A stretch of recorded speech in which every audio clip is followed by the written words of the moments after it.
ఓం శ్రీ సద్గురు చరణారవిందాభ్యాం నమః. ఓం శ్రీ గణేశ శారదా సద్గురు మంగళమూర్తిభ్యో నమః. ఓం నమో భగవతే వేదవ్యాసాయ నమః. ఓం నమః ప్రణవార్థాయ శుద్ధ జ్ఞానైకమూర్తయే నిర్మలాయ ప్రశాంతాయ దక్షిణామూర్తయే నమః. ఓం ఈశ్వరో గురురాత్మేతి మూర్తిభేద విభాగినే వ్యోమవద్వ్యాప్తదేహాయ దక్షిణామూర్తయే నమః. శ్రీ గురుగీత ద్వితీయోధ్యాయము. అంటే గొప్ప గొప్ప అరణ్యాలలోనూ గుహలలోనూ తపస్సు ధ్యానము తపస్సు ధ్యానము అనేటువంటిది జపము అనేటువంటి అది వెళ్ళి చేసి సాధించి తత్వజ్ఞానాన్ని పొందదగినదో అటువంటి ఆత్మజ్ఞానము శ్రీ గురుదేవుని యొక్క సన్నిధానమునందు కూడా కలుగుతూ ఉంటుంది. శ్రీ గురుదేవుడు పరమదయతో తత్వమసి అనేటువంటి వాక్యార్థాన్ని శిష్యునికి ఉపదేశించాడు. ఆ ఉపదేశించినప్పుడు ఆ పరబ్రహ్మ స్వరూపము అనేటువంటిది ఏ విధంగా అంటే ఏకయేవా ద్వితీయం బ్రహ్మ నేహ నానాస్తి కించన అనేటువంటి ఉపనిషద్వాక్య రీతిగానే నేనే అయ్యున్నాను అని చెప్పడం అన్నమాట. నేనొక్కడనే అంటే ఇక్కడ నేనొక్కడినే అన్నప్పుడు మరి ఒకటి లేనిదే అయి ఉంటుంది అని చెబుతూ, అయితే ఇటువంటి అద్వైత జ్ఞానం ఏదైతే ఉంటుందో అది నిశ్చయమైపోయింది. ఎప్పుడైతే అది నిర్ణయించబడుతుందో నాకు కానీ బ్రహ్మానికి కానీ బ్రహ్మము అన్నప్పుడు ఏ వ్యక్తో కాదు, సర్వవ్యాపకమైనటువంటి పరబ్రహ్మ స్వరూపం ఏదైతే ఉన్నదో ఆ పరబ్రహ్మమునకు నాకు కానీ ఎటువంటి భేదము కూడా లేదు.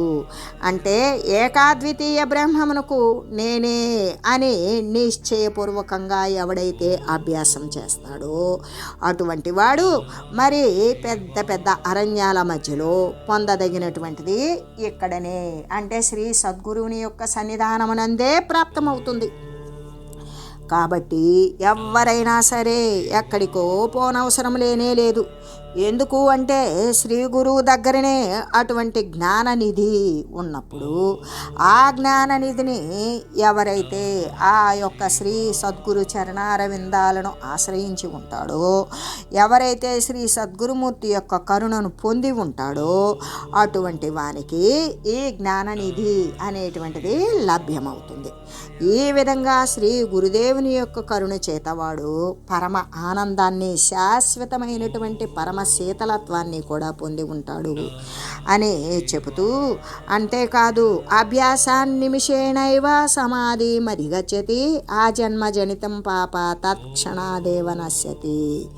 ఎలాగంటే శ్రీ గురుదేవుని యొక్క చేతనే బోధింపబడినట్టి తత్వాన్ని శ్రవణం చేసినందువల్ల కలిగిన నేను బ్రహ్మమే అనేటువంటి జ్ఞానం యొక్క అభ్యాసము చేత ఒక్క నిమిష కాలంలోనే జీవబ్రహ్మైక్యము అనేటువంటి అపరోక్షమైనటువంటి జ్ఞానానుభవమ సమాధిని పొందుతూ ఉన్నాడు. శ్రీ సద్గురుదేవుని యొక్క చెంతన చేరినటువంటి వాడు, శ్రీ సద్గురుదేవుని పాదాలను ఆశ్రయించినటువంటి వాడు ఆ గురుదేవుని చేత బోధించబడినటువంటి తత్వము అంటే శాశ్వతమైనటువంటి సత్య పరమాత్మ. ఆ సత్య వస్తువును గురించి శ్రవణం చేసినప్పుడు అంటే ఆ సత్య వస్తువుని గురించి తెలియజేయాలి అంటే అనేక రకాలైనటువంటి ప్రమాణాలను నిరూపణలను అనేక సాదృశ్యాలను గురించి తెలియజేస్తూ మరి ఆ పరమ పదార్థాన్ని ఆ పరమ తత్వాన్ని పొందాలి అన్నప్పుడు అతను చేసేటువంటి సాధనా భాగ్యము సాధనా పటిమ ఏ విధంగా ఉండాలి అనే విషయాన్ని గురించి తెలియజేసి ఆ మార్గం ద్వారా మరి ఎవరైతే అనితరమైనటువంటి ప్రయత్నము మరి ఆ ప్రయాణము అనేది కొనసాగిస్తాడు, దాని ద్వారా వాడు పొందినటువంటి ఫలం ఏమిటి అంటే ఆ బ్రహ్మము అనేటువంటి జ్ఞానము యొక్క అభ్యాసము చేత అంటే నేనే బ్రహ్మమును మరి ఒకటి లేదు అనేటువంటిది ఏ విధంగా అంటే మనకి మరి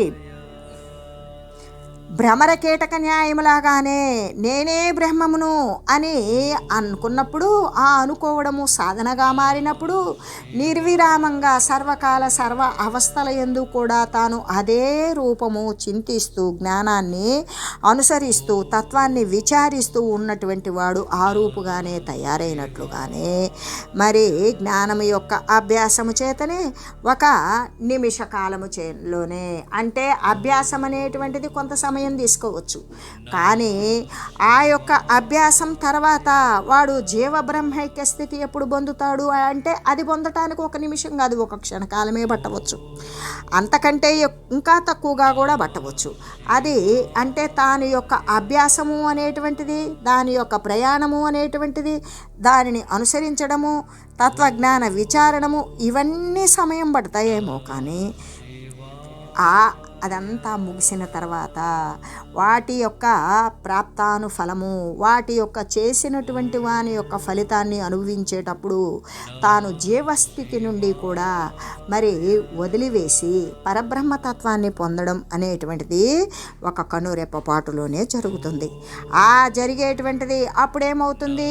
అపరోక్ష జ్ఞానం. అప్పటి వరకు ఏం చేశాడు? నేను ఎవరును? మరి నేను ఫలానా ఏంటి జీవుడును, నాకు పరబ్రహ్మతత్వం కావాలి, జ్ఞానం కావాలి, నాకు ఆ బ్రహ్మము గురించి శాశ్వత తత్వం గురించి తెలుసుకోవాలి. అప్పుడు నేను శాశ్వత తత్వం రెండైనవి, అందుకని అప్పుడు పరోక్షమే అయ్యింది. అంటే తనకంటే కూడా ఆ పరబ్రహ్మ విద్య అనేటువంటిది సత్యము శాశ్వతము అనేది పరంగానే ఉన్నది, తనకంటే ఇతరంగానే ఉన్నది. అయితే ఎప్పుడైతే ఆ అభ్యాసం ద్వారా ఆ జీవతత్వాన్ని వదిలి బ్రహ్మతత్వాన్ని పొందాడో అపరోక్షము, అంటే తనకి పరబ్రహ్మతత్వానికి ఇక భేదము లేదు, అక్కడ రెండవదిగా లేదు, తను అది ఏకమవడం వల్ల అక్కడ అపరోక్ష జ్ఞాన అనుభవం అనేటువంటి సమాస్థితిని, ఆ సమాధి స్థితిని పొందుతూ ఉన్నాడు. ఆ విధంగా అప్పుడు అనేక జన్మలలో నుండి వచ్చినటువంటి పాపము అనే అజ్ఞాన ఆవరణం తొలగిపోతుంది. ఆ అజ్ఞాన ఆవరణం తొలగిపోతేనే వానికి జ్ఞానం అనేటువంటిది లభించి ఆ జ్ఞానంలో అకుంఠితంగా వాడు చేసినటువంటి సాధనా మహిమే పరబ్రహ్మ వస్తువును వాడు ప్రాప్తింపజేసుకున్నాడు, వాడు తానై నిలిచి ఉన్నాడనమాట. ఆ విధంగా ఉన్నటువంటి అప్పుడు అనేక జన్మల్లో నుండి వచ్చినటువంటి పాపం ఏమవుతుంది? అనేక శరీరాల నుండి మోసుకొని వచ్చింది. పాపం లేదండి నాకు అని చెప్తామా?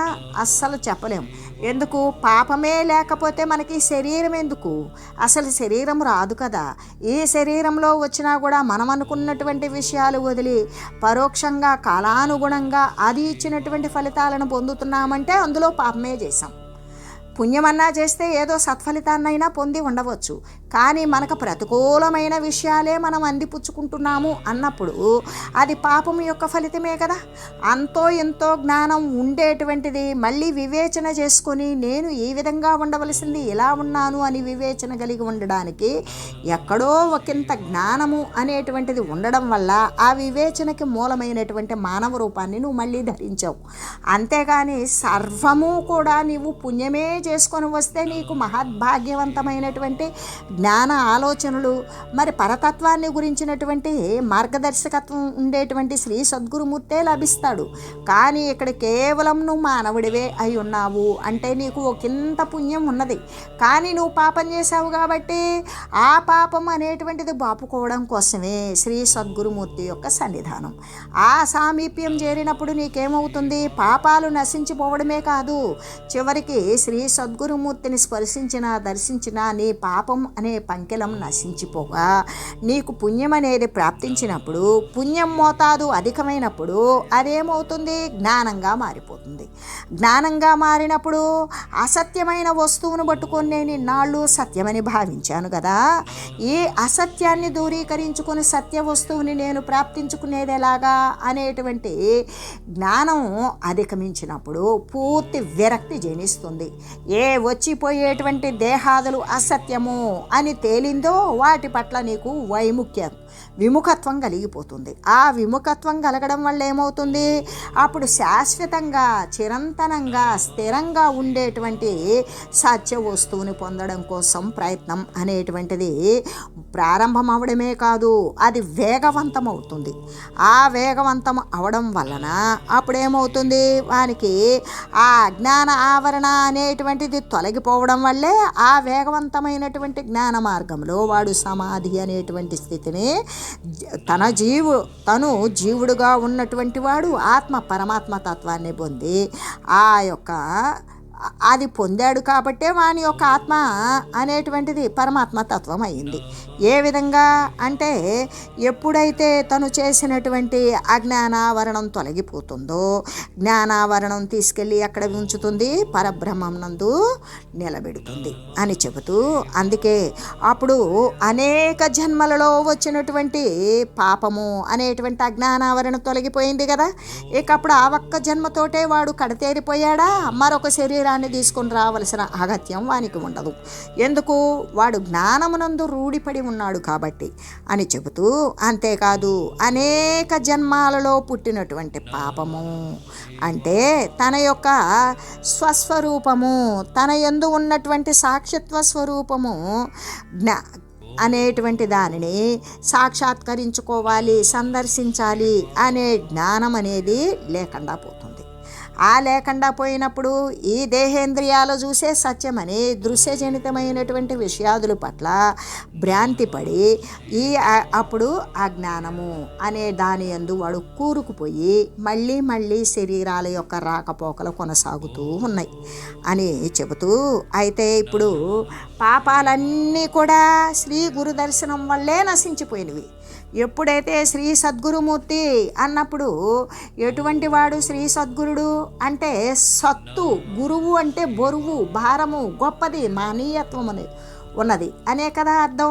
అయితే శ్రీ సద్గురుడు ఎటువంటి వాడు అంటే బృహత్తరమైనటువంటి సర్వసత్తాక ప్రతిపత్తి కలిగిన సర్వవ్యాపకమునందు సంలీనమైనటువంటి అంటే దేహతత్వము, జీవము, జగత్తు అనేటువంటిది నశించి పూర్తి అజ్ఞాన అహంకార ఆవరణలో తొలగదీసుకొని ఆ యొక్క పరమాత్మ యందు పరివ్యాప్తమై ఉన్నటువంటి తత్వమే శ్రీ గురుతత్వం.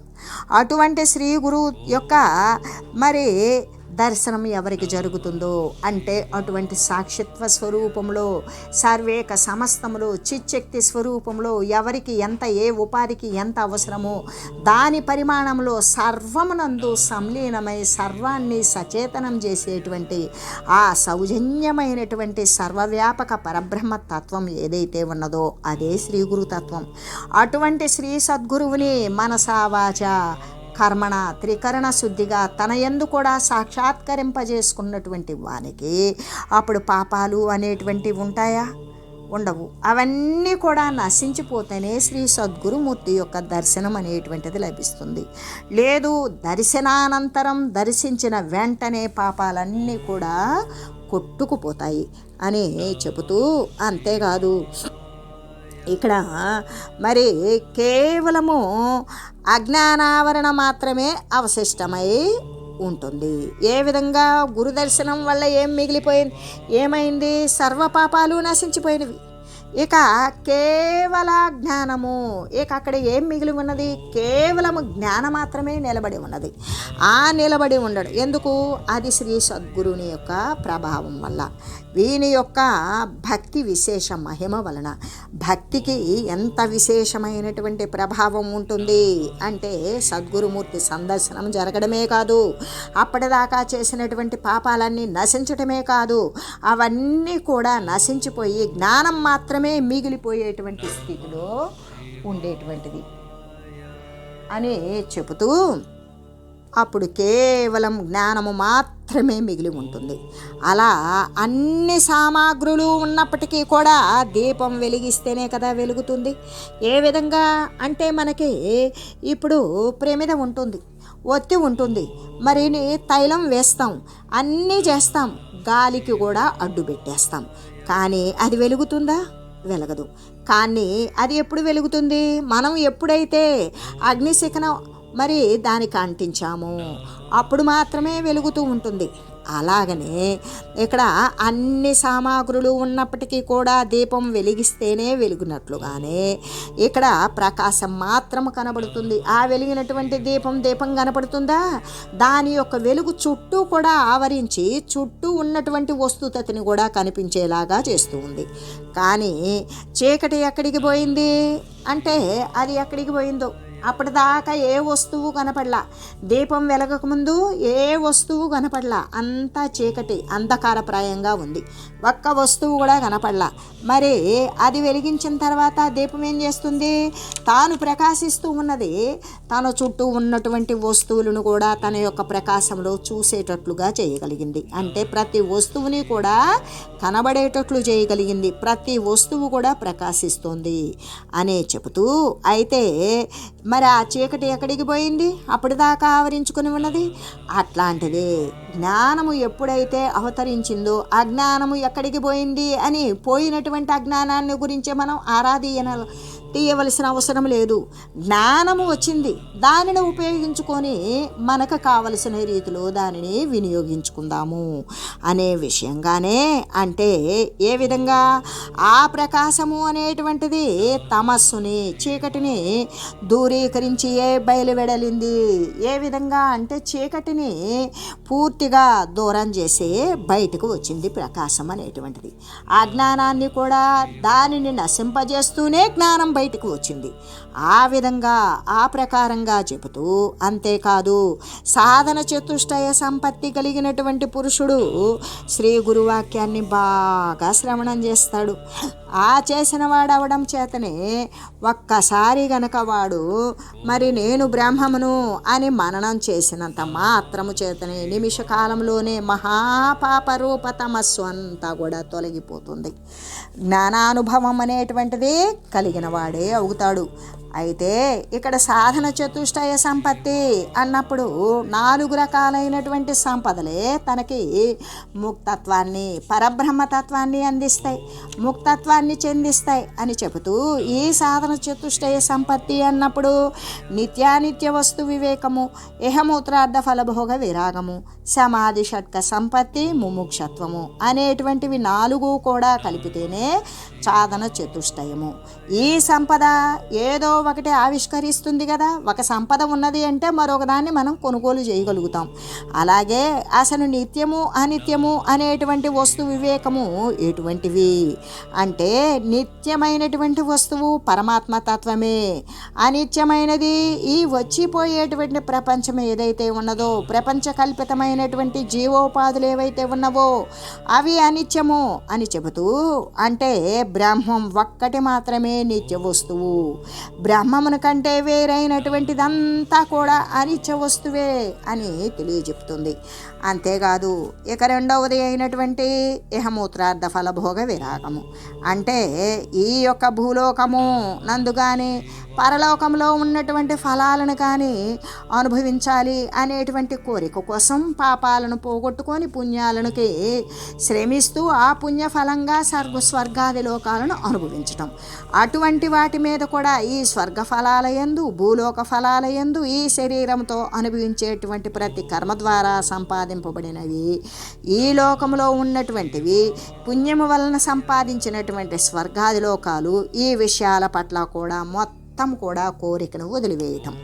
అలా వదిలేయటాన్ని బట్టే ఈ ఫలితాలన్నీ కూడా ఏంటి, స్వర్గం అనుభవించిన, నరకం అనుభవించిన, భూలోకం అనుభవించిన, కోరిన కోరికలు తీర్చుకున్న ఇదంతా కూడా నశించిపోయేటువంటిదే అనే భావన కలిగి ఉండడమే దానిపై కోరిక లేకుండా పోతుంది.